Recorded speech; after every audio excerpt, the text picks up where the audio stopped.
Hello, this is Joe Williamson with the Williamson Management, and you're listening to Deeper Than Music podcast. This is director Dustin Ferguson, and you're listening to the Deeper Than Music podcast. Deeper Than Music Radio. Behind every great song is a greater story. Deeper than music.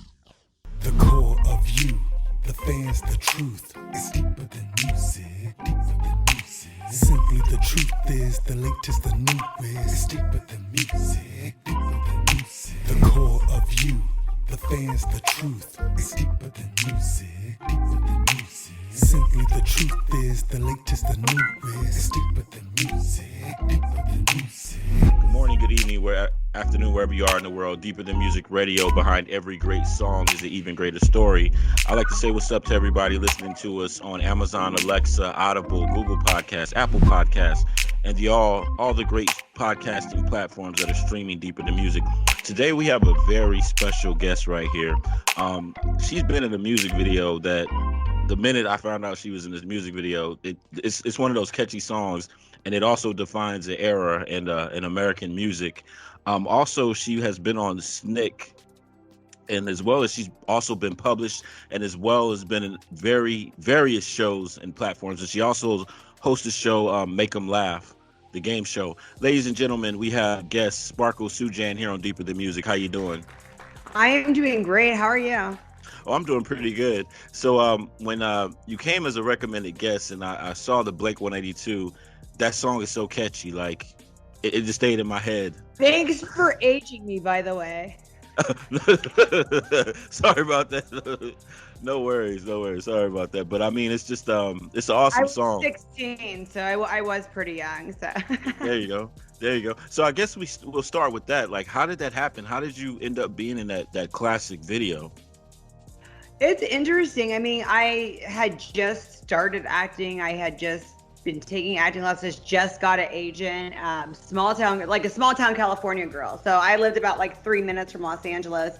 And then they're like, oh, they're going to do this. Do you know that band Blink 182? And at that point, they had just come out with like a couple songs because they exploded after that album came out with all the small things. And then, but before that, they were known, but they weren't like known. So it was like, yeah, I'll do that. That'll be fun. And it was a blast. We had have our parents on set because we were underage, like me and a couple of the other girls that were dancing. We had a dancing background, so I think that's why we got cast. And they were like running around their skivvies. My parents were there, so that was interesting. And Travis Barker was like chopping with my mom for hours. Like, oh, you serious? So I was kind of jealous because I'm like, why is he? My mom's pretty hot, but I mean, I was 16. So I'm like, why is he all talking to my mom? Like, I'm right here. Come on. Like, yeah. So that was pretty funny, but it was a great experience. And then we came back to our like small town in Cali. They treat us like a royalty. They treat us like we were like rock stars. And they got us a limo. They put us on all the radio stations. And that was my first taste of anything. And then that was that. Wow. And also I see you also have been published as well. So you're also a writer. And because of that experience, you also had your first article published based on that experience? Well, and it's so weird how everything kind of happens because I just had gotten the job writing for the local newspaper. So when I got that job and then that happened, I could kind of write about what I wanted to. It was like a column where they wanted teens that knew how to write, that were doing things. So I was like, hey, I just got this Blink 182. Can we do that? And I was like, oh my God. So it happened all at once. They weren't even connected to each other, but I kind of connected it because it was like, okay, well, I'll write my first article about my first music video. And it was funny. And then after that, I started I would write about the normal things that were going on. Like I do like CD reviews. Cause yes, we had CDs back in the day when Blink 182 came out.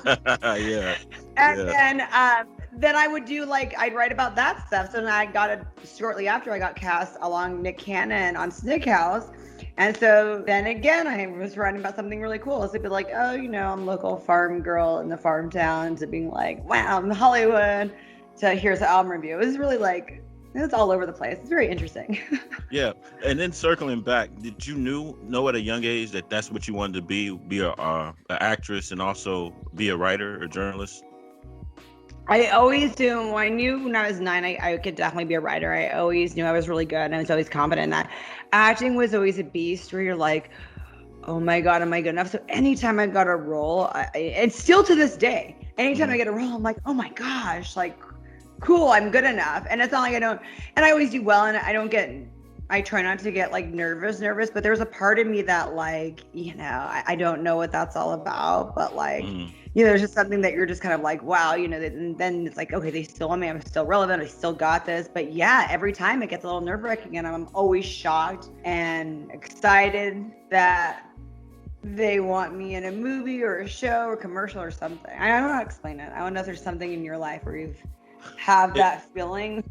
It sounds like the audition process sounds so nerve-wracking to me. I imagine, okay, you get the casting call, then you're like in this line of people waiting to go into the room to act, and you can kind of hear how they did, and it's like, oh damn. Or if you I see like in a movie somebody, oh, that person might be better than me, but it sounds nerve-wracking. The only thing that I can relate it to in my life is I used to be an air traffic controller.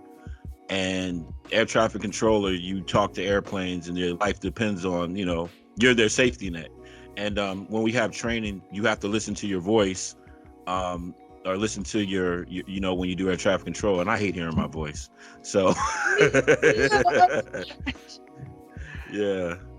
So, wow. And how was the experience with Snick? I mean, Nickelodeon. And then, of course, Nick Cannon, Mr. Incredible Nickelodeon himself. He was awesome. And it's so awesome that I got to be a part of these things before these guys exploded. Great before the Blink-182 would really explode, and great before Nick Cannon really exploded, because that would have made me even like a million times more nervous than I already was with them being like just regular famous instead of like superstar famous. Yeah. And Nick Cannon was awesome because he was so down to earth. I spent hours with him. So that was back, we were singing that song, The Roof is on Fire. So he kept on singing that like every time there was a break. He'd be like, the roof, hey Sparkle, the roof is on fire.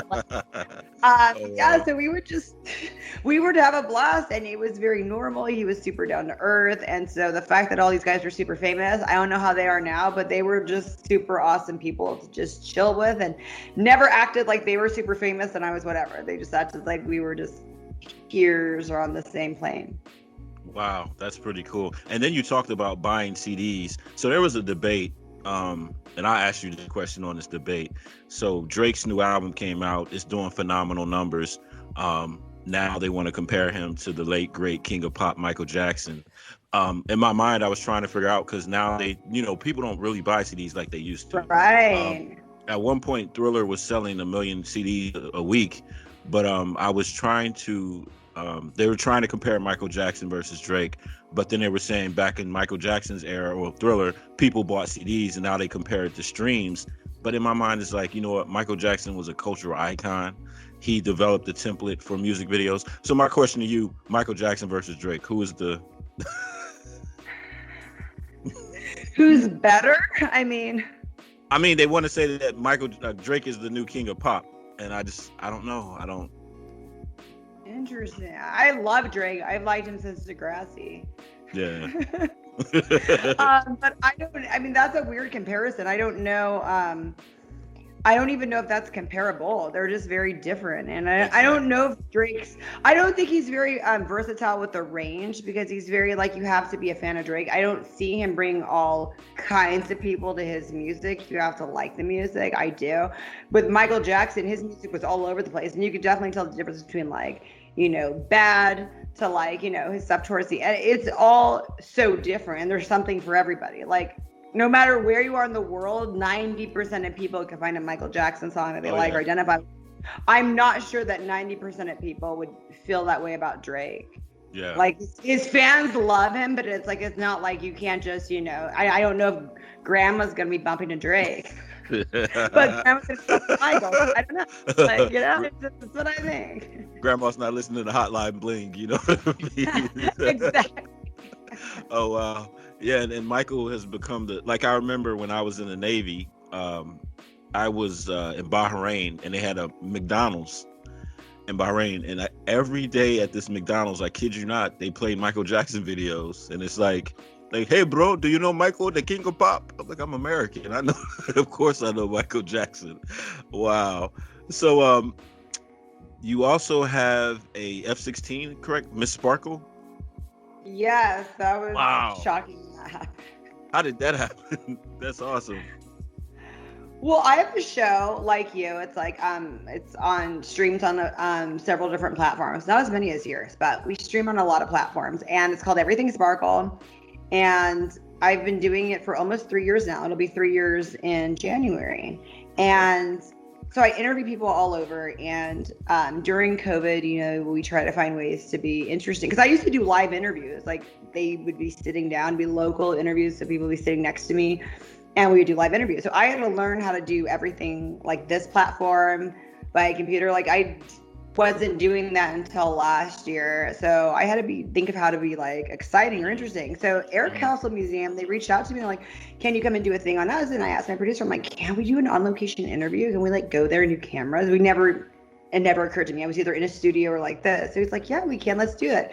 So we did this huge where we like looked in every plane. They took me on an Air Force One that was Clinton's Air Force One.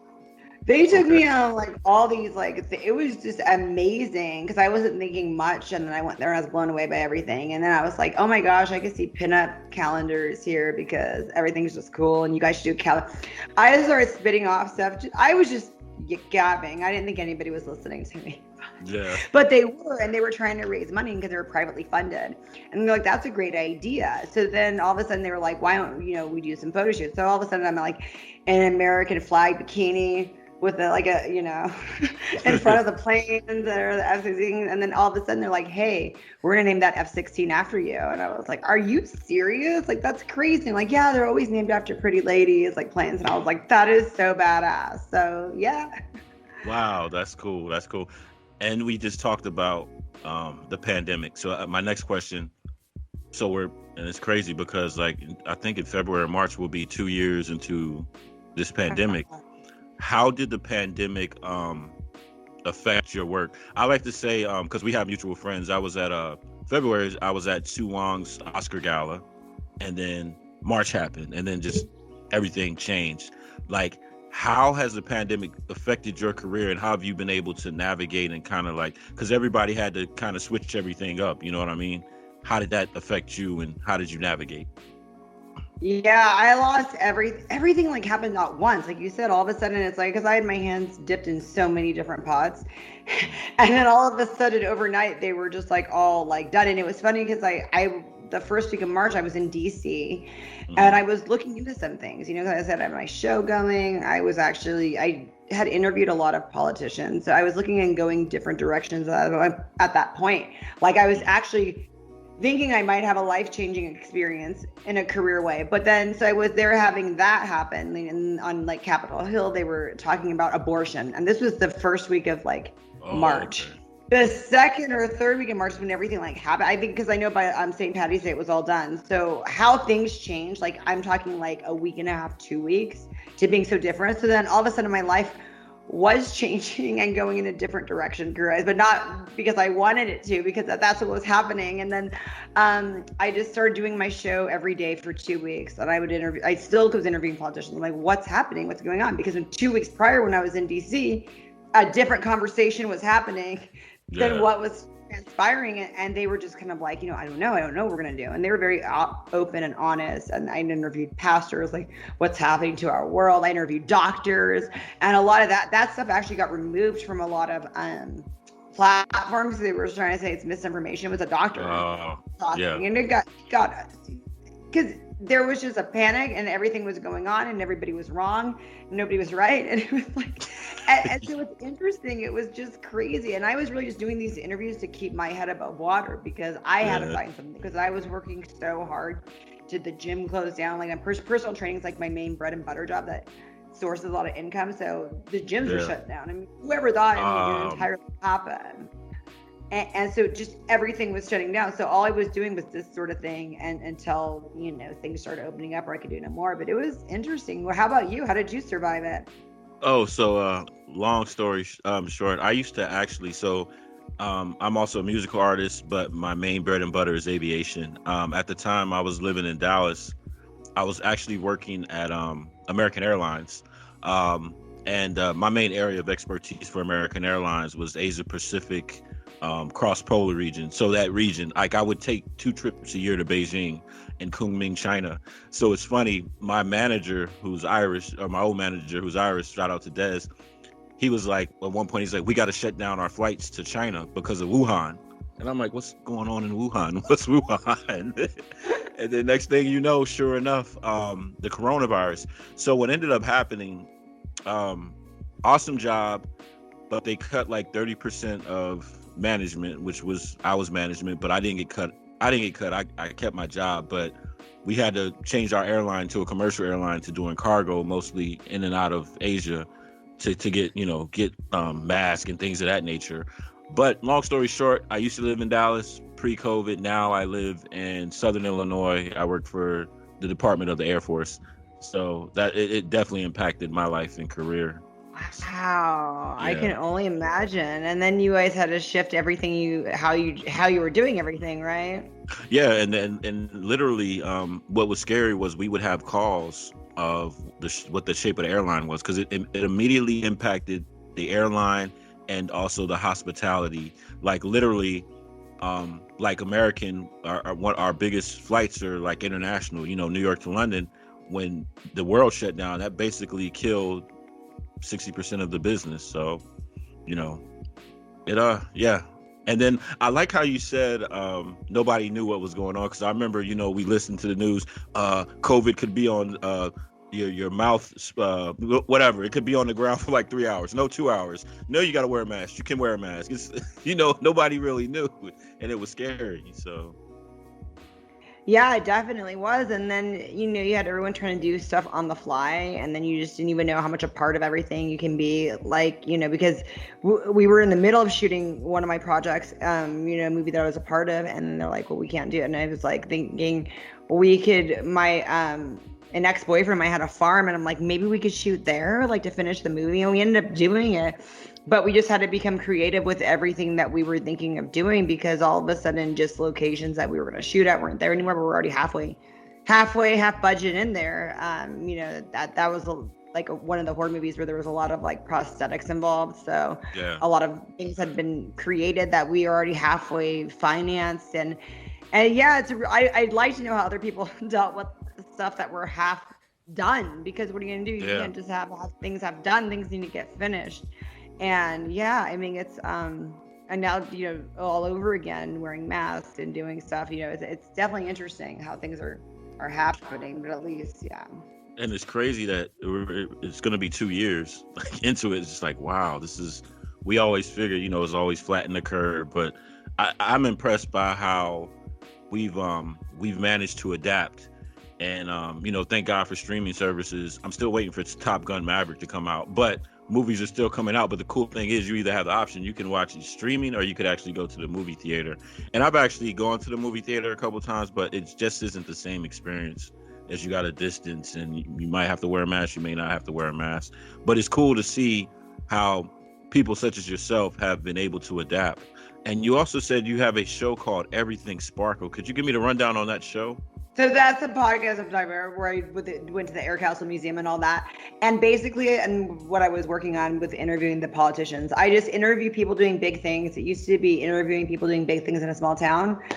But the only good thing that came out of COVID is then I got to interview people everywhere. So I got to interview friends that, from all over that otherwise I wouldn't have been able to interview because it was no longer a local show. I got to interview people from England. I got a huge East Coast following, which was fun because I love East Coast people, and it was awesome to interview them and whatever. So I do the movies, but I'm really good at interviewing. I like hearing other people's story and getting the questions out. I had a politician a few months ago cry during an interview. I didn't try to make him cry. I brought up a story and it made him cry, and it was wow. So it's interesting. So I interview anyone from like actors, politicians, to last week there's this girl with this rare skin disease that only 20,000 people in the world have, and her whole body has to be bandaged from head to toe every day, and it's been like that since she was a baby. And yeah, and so I said, well, why don't you start a GoFundMe page so that we can donate money to you? And she had never done that before. She didn't know how to do that. She figured it out. And so now, we're almost at $1,000 raised. This is just last week, like 6 days ago. And so we do some really cool things like that. And it's really awesome. And it's like my way of like informing people, giving back. And it's just fun. Awesome. And then make them laugh. That sounds like a cool gig. That's funny. Yeah, it's a game show. When they asked me to do it, I said no like 5 times. I'm like, I don't have time to add one more thing on my plate. And I'm like, I'm not really a comedian. I don't know how funny. And they're like, oh, you're funny. Just, come on and be yourself. So I did, and it's been really fun. So we get random comedians to come on, and they get contestants, and the contestant has like 1 minute to laugh, and then if they don't, they go into like a final death round where like everyone tries to roast them and make them laugh. So it's really funny, and I just get to watch people get heckled the whole time. So oh yeah, we know about the heckling. I love those videos of people and I think being a comedian has got to be a hard job. Like I've never really thought about it until I actually seen a comedian tank, and it's like, man, this is hard.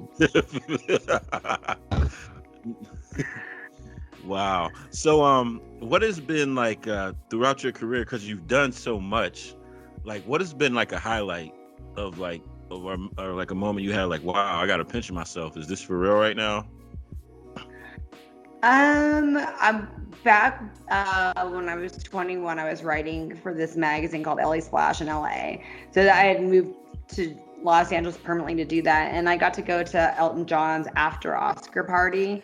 Wow. And meet like everybody and interview people. I got to meet Elizabeth Taylor and then interview Elton John himself, who was really awesome. And so yeah, it was just star-studded, really awesome. I couldn't believe I was there. And I was like, wow. And again, coming from the small town, just to like, boom, like being around stars, it was definitely amazing. So that was one of the moments that definitely stands out of. And when you interview them, they're really down to earth. They don't act like, who the heck are you? Why are you talking to me? They're very like, okay, nice to meet you. What would you like to know? And that's just a great feeling to be around that. That's cool you say that, because I was going to ask you, like, how was Elton John? Because you always hear about I think it was Elton and Tina Turner. They have, like, their little diva spats. And it's just the way they, go back and forth. I was like, man. And you remember, I'm going to date myself as well. Do you remember the VJs they used to have? They auditioned to be a VJ on MTV? Uh-huh. They had one where the VJ tried to interview Eminem, and Eminem was just giving him a hard time. He's giving him one-word answers. And I just wanted to ask you, because the biggest fear, and of us interviewing people, is having that one interview that's like very difficult, and it's like, okay, this is going to be a long 30 minutes. But as you said, Elton John was down to earth, huh?